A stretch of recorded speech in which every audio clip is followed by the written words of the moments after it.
सम्भाषणसन्देशसंस्कृतमासपत्रिकायां प्रकाशितानां बालकथानां ध्वनिप्रसारणम् इदं बालमोदिनी इति। कश्चन राजा, तस्य 2 पुत्रौ। स्वस्य उत्तराधिकारी कः भवेत् इति राज्ञः चिन्ता। अतः सः कदाचित् स्वपुत्रौ आहूय अवदत्, भवद्भ्यां 50,000 सुवर्णनाणकानि दास्यामि।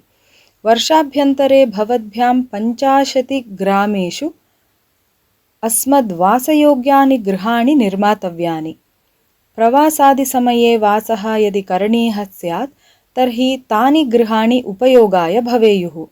तेषु गृहेषु अस्मत्स्तरानुगुणा सर्वविधा अपि व्यवस्था भवेत्। वर्षाभ्यन्तरे एतत् कार्यं समापनीयम्। यः एतत् कार्यं यशस्वितया कुर्यात् सः एव देशस्य उत्तराधिकारी भवितुम् अर्हति इति। एतद् अङ्गीकृत्य उभौ अपि राजकुमारौ राज्ञा दत्तं धनं स्वीकृत्य प्रासादात् प्रस्थितवन्तौ। वर्षम् अतीतं। राज्ञा सूचिते दिने उभौ अपि प्रत्यागतौ।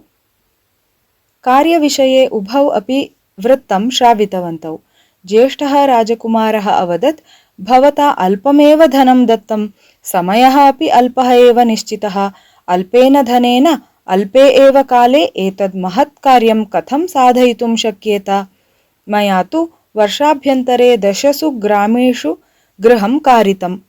पुनः 10 ग्रामेषु निर्माणकार्यं प्रचलति।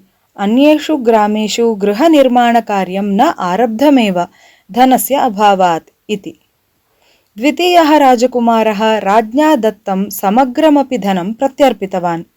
तद्दृष्ट्वा राजा पृष्टवान्, भवता किं गृहनिर्माणप्रयासः न कृतः एव इति। तदा द्वितीयः राजकुमारः हसन् उक्तवान्, गृहनिर्माणप्रयासस्य का आवश्यकता? प्रवाससमये यदि वासः करणीयः स्यात् तर्हि उपयोगाय खलु गृहाणि आवश्यकानि। तादृशानि तु गृहाणि मया सम्पादितानि एव।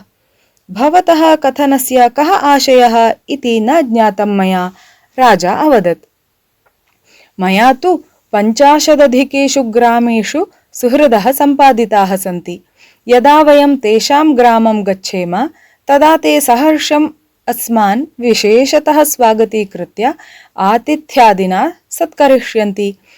अतः एव मया क्वापि गृहनिर्माणश्रमः न कृतः इति अवदत् द्वितीयराजकुमारः।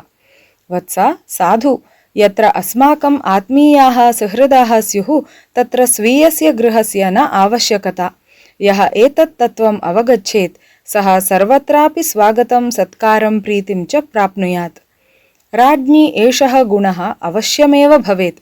भवानेव भवितुमर्हति मम राज्यस्य उत्तराधिकारी इति सहर्षम् अवदत् राजा।